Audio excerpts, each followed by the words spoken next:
Մանուկյանը տեղից չի արձագանքում, որտեղ ինքն էլ գիտի, որ Սիսում եղել է Վրոմ Կլայում։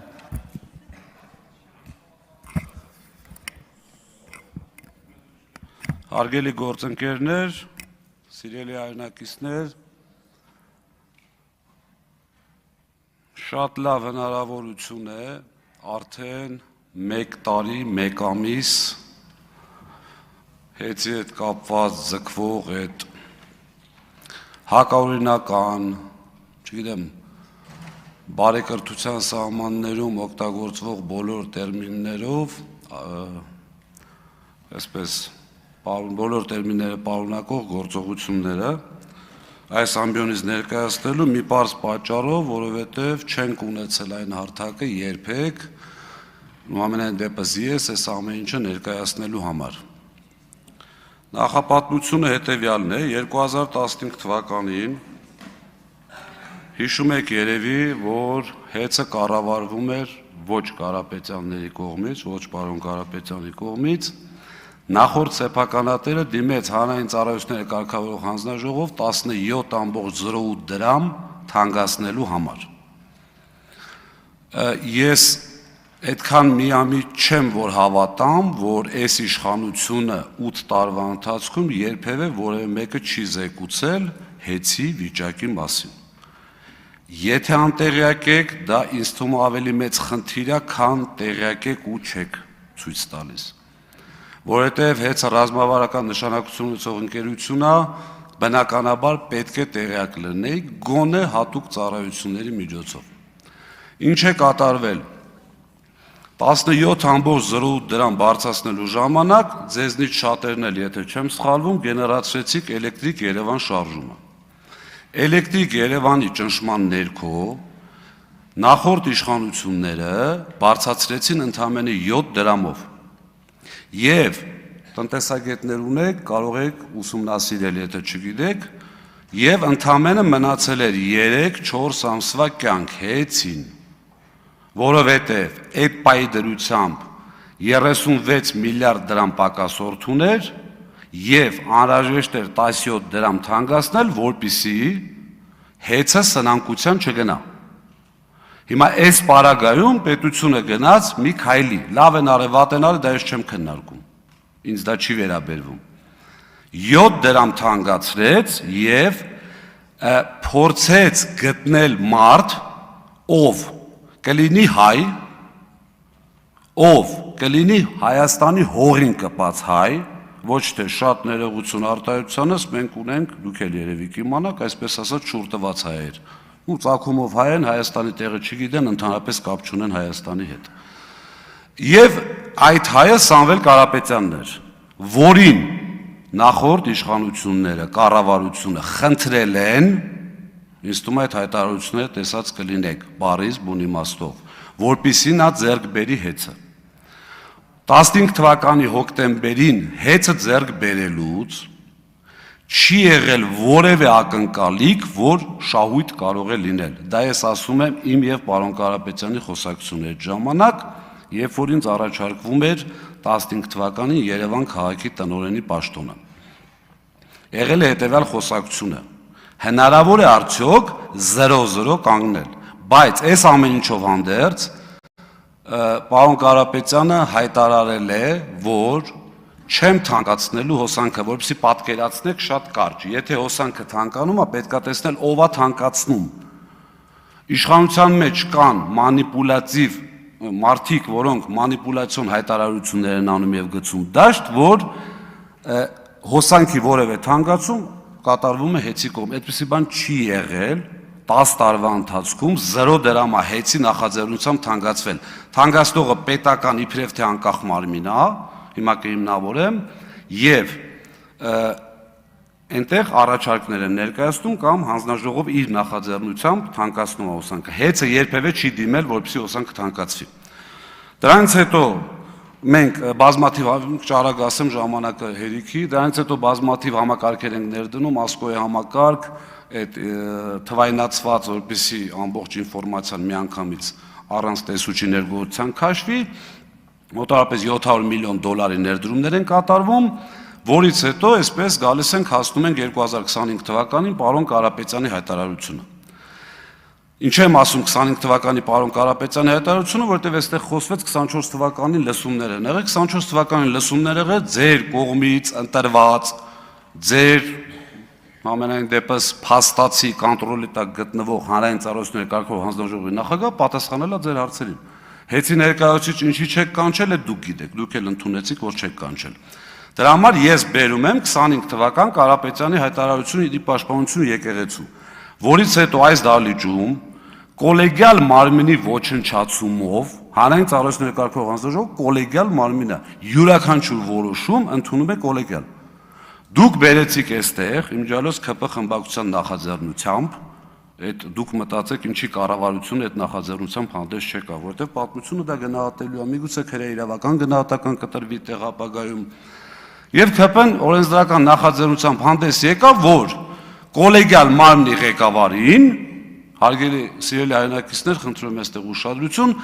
տալ առանձին լիազորություն, տկենի նամակի հիման վրա, այնտեղ եթե չեմ սխալվում 3-4 կետ է տալիս, այսպես թույլից միջև ուժեղ, ընդհուպ կառավարիչ նշանակել։ Մի անձինա նշանակել կառավարիչ, եւ բնականաբար այդպես է պետք է լիներ, տկենը նամակը գրեց 9 կետով, հետո հանրային ծառայությունների կարգավորող հանձնաժողով լիցենզիայի զրկման ժամանակ այդ 9 կետից չեմ հիշում, եթե եկած լինի 1-2 կետ եկած լինի, բալանցածը դուրս եկավ եւ ընտրվեց ամենա, այսպես ասած, ես ռուսերեն ասեմ, ինչ ուզում եք, ում հետ ուզում եք կապեք, դա ձեր խնդիրն է, սա կոչվում է ռեյդերսկի զախվատ, որովհետեւ վերցրեցին մարդու սեփականության վրա բերեցին օրենքը փոխեցին մեծամասնություն իրենց տակ կառավարիչը նշանակեցին, բերեցին իշխող կուսակցության վարչության անդամ նշանակեցին այդտեղ կառավարիչ ու ասեցին, որ դու պետք է ենթարկվես ԿՊ հասարակ անդամի, որը այդ անդամակցությունը դադարեցրել է, որ դառնա հանձնաժողովի նախագահ, որը հնարավոր չէ, դուք էլ լավ գիտեք։ Եվ այդտեղ այնուհետև եկավ նոյեմբեր ամիսը, լիցենզիայի զրկումը, այնտեղ օրեր ա տևել, շատ կարճ էին ուզում ավարտեն, հետո էլ հայտարարում են երկար քննարկեցինք, եթե ուշադիր եղածն եք կամ ձեզ հետաքրքիր եղածն է, ամենայն դեպս մեր հայրենակիցներից շատերից ես ստացել եմ այդ ինֆորմացիան, որ բավականին ուշադիր նայել են եւ այդ հայտարարությունը պատկերացնում էին։ Որոշումը պատրաստ դրած, ես այնտեղ հայտարարել եմ, գոնե գնայիք խորհրդակցեիք։ Նիստը վերջացավ թե չէ, միանգամից քվեարկեցին։ Որևէ այսպես նորմալ բան չասվեց, որից հետո լիցենզիայից զրկեցին, մենք գնացինք վարչական դատարան, արբիտրաժ եւ այլն, Հայաստանի Հանրապետությունը չկատարեց արբիտրաժի որոշումը, որը շատ տրամաբանական էր, այսինքն Հայաստանի Հանրապետությունը խնդրեց, եկավ միացավ ինչ-որ մի հռչակագրի, ինչ-որ մի արբիտրաժի եւ նրա որոշումը չկայացրեց, ստատուս քվո պայելու հետ կապված, այսինքն նրանք ինչ էին ասում, ես գործ եմ քննում, սպասեք գործը քննեմ, կարող է հետո իմ որոշումը լինի ձեր արածի հակառակը, ոնց եք հետ փոխելու։ Այդ թվում իմիջիայլոց համանդրական դատարանում կար գործ այդ ժամանակ ընդդիմադիր պատգամավորների դիմումով, վարչական դատարանում կար գործ, ձեր համար միևնույն էր։ Եվ այդ ամեն ինչը տեղի ունենալուց հետո բնականաբար կառավարիչը նշանակվում է, գալիս է առաջի օրը շենք չմտած, ինձ ազատում է աշխատանքից, երևի հասկանալով, որ լավ օրեր չի սպասվում աշխատանքային առումով եմ ասում այդտեղ, որից հետո հայտարարվում է այսպես ասած առանց փաստական հանգամանքների հանձնագործներ, թալան եւ այլ, եւ ես մի առաջարկով եմ հանդես գալիս, շատ ուղիղ կառավարչին եւ հանրային ծառայությունների կարգավորող հանձնաժողով նախագահին, հաշվի առնելով, որ հմեկը վաղուց արդեն ձեր սեփականությունն է, ոչ թե հանրային հեռուստաընկերություն, ես չեմ կարող կազմակերպել, խնդրում եմ, դուք կազմակերպեք ուղիղ եթերում բանավեճ։ Դուք մեր հայրենակիցներին ասում եք, հեծը թալանել են, հեծը էս են արել, իմիջիայլոց պարոն Կոնջորյան, բարեկրությունից եք խոսում, դուք ասիք, թե պարոն Ալեքսանդրյան այլանդակություններ են կատարվել, ես հիմա այդ գայթակղությունը շատ մեծ է, որ ասեմ, այլանդակությունները որտեղ են կատարվել եւ ում օրոք, բայց ձեռնպարկը մնամ, պարոն Ռուբինյանի հորդորին կհետևեմ եւ բնականաբար արձագանք չի լինում, անգամ հմեկը գոնե այդ ձևական կողմը պահելու համար ասել լավ, մի հատ գրություն են գրել, կառավարիչը չի գալիս, հանձնաժողովի նախագահը չի գալիս, պարոն Ղազնինյան, դուք եկեք մի հատ տենենք ինչա, չէ, տենց փագա եւ վերջ, որից հետո հայտարարվում են բազմաթիվ քրեական գործեր, մենք տեսել ենք, չէ՞, այստեղ էս ճակերտների մեջ տերորիզմի հետ կապված գործերը, Բագրատ Սրբազանի հետ կապված, մի քանի ամսում արագ գնացին դատարան, բայց ինչ որ հավելագրումների հետ կապված թեմաներ էս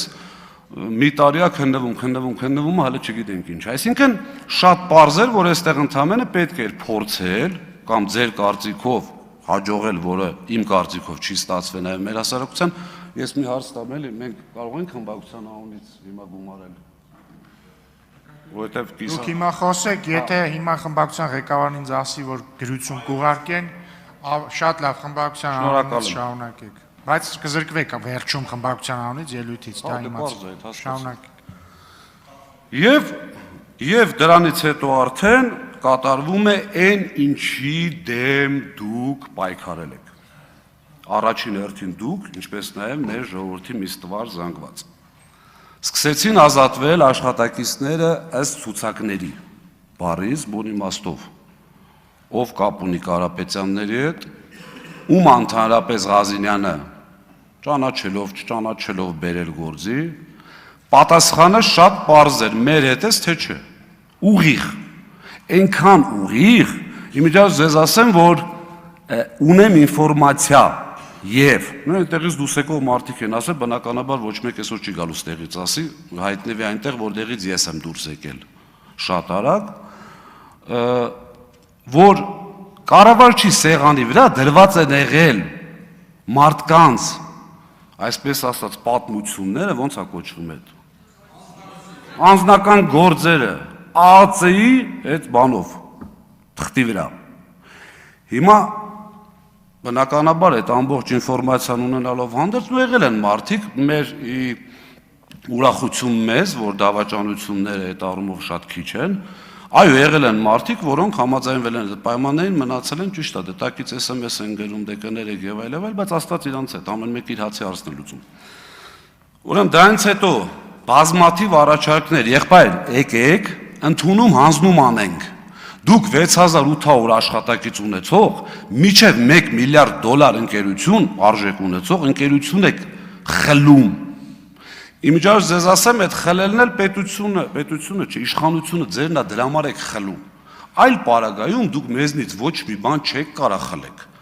Քննչականն ա ձերը, ազգային ժողովն ա ձերը, ԱԱՑ-ն ա ձերը, միայն հանգարց զորիցը մեկը չմտածի, որ Սամվել Կարապետյանից կամ մեզնից մեկը կարա այս գրիչը խլի։ Խլել եք, որովհետև ուժայիններն են ձերը, ու մենք չենք լռել, ուղղակի էտա։ Հիմա եթե գնում որոշ ազգային ժողովը որոշում է, որ միանձնյա ինչ-որ մեկ ինչ-որ բան պետք է անի, կներեք դրա դեմ, չգիտեմ, արդեն հակասահմանադրական ճանապարհներն են գալիս, որին ես դեմ եմ։ Ուրեմն ու սկսվում է այդտեղ հանձնաժողովի ոչնչացման գործընթացը։ Իմիջիայլոց ձեզ ասեմ, հանրային ծառայությունների կարգավորող հանձնաժողովը ունի բազմաթիվ գործառույթներ կարգավորվող ընկերությունների նկատմամբ։ Դրանք են մոնիտորինգներ, վարույթներ, ընդհանուր միջև լիցենզիա զրկում, բայց կոլեգիալ, այսինքն կոլեգիալ պետք է զրկեն, ձեզ ասեմ, որ ձեր կողմից կառավարվող փաստացի հանձնաժողովի ու համարյա բոլոր անդամները բացի ընդդիմադիր անդամից աշխատում են շատ վաղուց։ Ձեր կողմից նշանակված նախագահը, ինչ եմ ասում նշանակված ոչ թե ընտրված, որտեղ նա նշանակված է։ Ձեր կողմից նշանակված նախագահը 20 թվականին, եթե չեմ սխալվում, պատերազմի ընթացքում էլի եղել հանրային ծառայությունների կարգավորող հանձնաժողովի անդամ։ Մենք էլի շփվել ենք իրար հետ։ Երբևէ որևէ անդամ չի այսպիսի մտահոգություններ արտահայտել։ Երբևէ, ասեմ ձեզ ավելին, ապրիլ ամսին իր աշխատասենյակում Մեսրոպին ուղիղ հարց եմ տվել։ Իհարկե աշխատանքային անձնական խոսակցությունը երբեք չեմ բացի, այդտեղ ավելի վատ բաներ կա, բայց չեմ անի երբեք։ Դա իմ համար կարմիր գիծ է։ Ասում եմ Մեսրոպյան, հեծը ինչ վիճակում է գտնվում։ Ուղիղ տղամարդու պես աչքերին նայելով, կրիտիկական է վիճակը։ Չէ, պարոն Ղազինյան, ինչ եք ասում, ինչ կրիտիկական։ Ասում եմ, բա ինչ ես ուզում։ Ասում եմ, խնդրում եմ իրար հետ աշխատենք։ Պարոն Կարապետյանին էլ եմ ասել։ Ասում եմ, ի՞նչ է պատասխանը պարոն Կարապետյան, ասում ասել է սիրով։ Ասում եմ, ես էլ եմ ասում, 20 թվին չենք աշխատել, այդ եկար դարար նախագահ բան փոխվեց, սենց կիսկես կատակ։ Ու մի հետաքրքիր բան էլ ասեմ, սա ինքնագովեշ չընդունեք, ես երկար տարիներ ղեկավարել եմ իրացման ոլորտը, իրացման տնօրինությունը, որը այս ձեր ասած կիլովատի արքու վաճառք, հավելագրում եւ այլ, ասենց մի քիչ տենց քմծիծաղով երևի թե հաճելի կլներ լսել իմ համար, ընդունում եմ դա, ասի Մեսրոպյան իրացման հետ կապված ինչ ասեր, ասեց իդեալականին մոտ։ Սա ասելա ձեր հանձնաժողովի նախագահ ուղիղ դեմքին ասում եմ, եթե փորձի ժխտի, այլ մանրամասնություններ կարող եմ ասել, որը չի կարող ժխտել։ Այսինքն իմ ասած իմաստը որն է, որ Կարապետյանի եկեղեցուն պաշտպանելուց հետո է սկսես գործընթացը։ Միանշանակ դուք էլ լավ գիտեք, ունեք փող վարչապետ, որը եղել է Արջին բանկի, եթե չեմ սխալվում, կառավարիչ։ Այն ժամանակ հեծ ունեցել է Արջին բանկում վարկ։ Ունեք ԱԱԾ, որը որ on-line ռեժիմով ձեզ զեկուցում է ամեն ինչ։ Դոստուկները տված է բոլորին, որը որ չէր կարելի։ ԱԱԾ-ն, եթե չի զեկուցել, որ հեծ ինչ վիճակում է եղել, կամ եկեք մի այսպիսի հանգամանք, էլի, դուք կառավարող ուժ եք, դուք իշխանություն եք։ Եթե ձեր իշխանության գալուց հետո 7 տարի հեծը կարողացել է մասսայական հավելագրումներ անի, հեծը կարողացել է կիլովատի արքու վաճառք անի եւ ձեր ասած թալանն անի, ու շատ ներողություն, խիստ անհրաժեշտություն է դառնում իշխանության փոփոխությունը։ Իմիջիայլոց այստեղ տարածքներից մարդիկ կան, որոնք համոզված են բազմաթիվ անգամ շփվել են հեծի հետ եւ տեսել են մեր աշխատանքի որակը։ Եվ մի շատ կարեւոր հանգամանք, չեմ ուզում այստեղ շատ երկարացնեմ, բայց բազմաթիվ անգամ մամուլով էլ եւ շատ տեղերով էլ քննարկվել է այն թեման, թե ես ինչ մեթոդներով եմ աշխատում ուղիղ հավելագրման դեմ։ Սա շատ չբարձրաձայնեմ, կուսումնասիրեք, համոզված եմ նաև շատերը գիտեք։ Հիմա դրանից հետո գալիս արդեն այդ հանձնաժողով իմիջիայլոց ձեզ ասեմ, որ տեխնիկական աուդիտի հնարավորություն ունի, ինքը ընտրում աուդիտորին եւ բերում տեխնիկական աուդիտ են անում։ Պետական հանրային ծառայության կարգավորող հանձնաժողովը մինչև 23 թվականն ներառյալ արել է տեխնիկական աուդիտ։ Գումարած դրան հեծը ֆինանսական աուդիտ է արել, ամեն տարի KPMG-ն է արել այդ ֆինանսական աուդիտ։ Այսինքն ձեր տրամաբանությամբ դուրս է գալիս, որ KPMG կլինի, հանձնաժողով կլինի, մյուս ով ուզում ալինի, չէ, իրանք բոլորը սխալ են, դուք ճիշտ, որի վրա ես խիստ կասկածում եմ։ Ուրեմն ասում ենք լավ, Սամվել Կարապետյանը այդ ժամանակ փաստաբանների միջոցով, պարոն Վարդևանյանի միջոցով ինձ փոխանցեց, ասեց Դավիթ, մի անգամ ասել եմ, կարող եմ մոռացել են, ասա որ 10 տարի չեմ թանկացրել, 10 տարի չեմ թանկացնելու, հիմա եթե ինչ-որ մեկին կհետաքրի ոնց չի թանկացնելու, սեփական փողի հաշվին։ Ասենք ստեղ չեմ ուզում կոպիտ բառ օգտագործեմ, կարծում եմ դուք էլ տենց չեք մտածի, հիմարություն կլինի մտածելը, որ մի քանի միլիարդ դոլար ունեցող մարդուն ասեն, բա ոնց չես թանկացնելու, շատ պարզ։ Կարիք եղավ, ինչը որ եղել է 10 տարվա ընթացքում, իր գրպանից փողը գտնի չի թանկացնի։ Այդ հայտարարությունից հետո, որ մենք ասում ենք սիրելի հայրենակիցներ, Սամվել Կարապետյանը հայտարարում է 15-ից 25 չեմ թանկացրել, չնայած առիթներ եղել են, պրիտոմ են 10 դրամը չենք մոռանում ռուսների, ռուսական ընկերության, որը 17 դի թանկացներ, 7 թանկացավ։ Եվս 10 տարի չեմ թանկացնում։ Հանձնաժողովի նախագահին ուղիղ հարց ենք տալ, ասում ենք եղբայր, 2 տարվա գարանտիա տուր, 2 տարի ընդամենը, ասա 2 տարի չեմ թանկացնելու, չի կարողանում ասել։ Եվ որից հետո արդեն բնականաբար սկսում է այդ գործընթացը, գնում ենք դատարան։ Գնում ենք դատարան, դատարանում այսպես գիշերային նիստերով, բաներով միջև վերջին նիստը, եթե չեմ սխալվում, միջև գիշերը 5-ը տևեց, առավոտյան 5 ավելի շուտ։ Գիտեք հանձնաժողովի ինչա բերել այնտեղ, որպես ապացույց։ Մեր ժամանակվա կատարված աշխատանքներ, այսինքն հեծը Սամվել Կարապետյանի գլխավորությամբ ունի գործառույթներ, որը կատարում է։ Ապրիլ-մայիս ամիսներին ստուգվել է Հայաստանի Հանրապետության ամբողջ բյուջեից սնվող կազմակերպությունների հաշվիչները, որի արդյունքում եղել է 22 խիստ նկատողություն եւ 9 ազատում աշխատանքից։ Ասում եմ ապրիլ-մայիս, իմիջիայլոց էս հանձնաժողովը բերել էր դատարան, ասում ենք ժողովուրդ, էս խեք բերեսի մերն է։ Ասում եմ բերել ենք որ տենակ էդի կա։ Ասում ենք մենք չենք շղթում որ դա կա։ Բայց մեր կատարած աշխատանք ինչ եք բերել։ Բերել են Սևան քաղաքում 130 խախտում։ Բացում ենք, դե ապացույցների ուսումնասիրությամբ հետազոտման փուլն է, դատարան ասում է խախտումներ ասեք, բացում են չկա, պարզվում է 130 հաշվիչ ստուգվել է, որից 3-ը ընդամենը ունի խախտում։ Բացում ենք անհատական այդ 3-ը նայենք, պարզվում է 3-ից 2-ի խախտումները կատարվել են օգոստոսին։ Թեղազինյան Դավիթը պուլտով էր այդ անջատումներն անում, թե այդ խախտումներ անում, այդ արդեն չկարողացան ապացուցել։ Բերել են իրանց ժամանակվա կատարված խախտումները։ Եվ հաշվի առնելով, որ ժամանակը շատ քիչ է, վարչական դատարանը ուղիղ հայտարարել է, այսպես չցիտեմ, հեռախոսի մեջ է բառացի, ընդունում հանձնում չկատարելը, որը մեր կողմից էր նշվել, շատ մեծ սխալ է համարվել, որի արդյունքում դատարանը հիմնավորված եւ ապացուցված չի համարում համակարգված հավելագրումներ։ Եվ մի փաստել այնտեղ խոսք գնաց հարկերի մասին, ուրեմն 18 թվականին 9-րդ տեղն ենք եղել, 19 թվականին 11-րդ տեղն ենք եղել, 20 թվականին 13-րդ տեղն ենք եղել, 21 թվականին 15-րդ տեղն ենք եղել, 22 թվականին 13-րդ տեղն ենք եղել, 2023-ին 22-րդ տեղն ենք եղել։ Որևէ ինչ։ Այո, ձեր մոտ կա, պեկից ուզեք տեսեք 1080 տասվայրկյան։ Եվ Սամվել Կարապետյանին մեղադրել որևէ ձևով, որևէ հարկ կամ տուրք չմուծելու մեջ, ժողովուրդ, առնվազն բարոյական չի։ Ինչ վերաբերում է իմ չհասցրած հատվածին, արդեն պետք է ավարտեք, բայց 20 րոպե խոսեցիք։ Մի վայրկյան։ Ինչ վերաբերում է մնացածին ինչ որ չհասցրեցի, ես պատրաստակամություն եմ հայտնում յուրաքանչյուրի հետ, ԿՊ խմբակցության 64 պատգամավորի յուրաքանչյուրի, այդ թվում նաև կառավարության անդամ, ով ուզում ալի բանավիճելու այս թեմայով։ Շնորհակալություն հարգելի գործընկերներ։ Ընդմիջում մինչև 12:00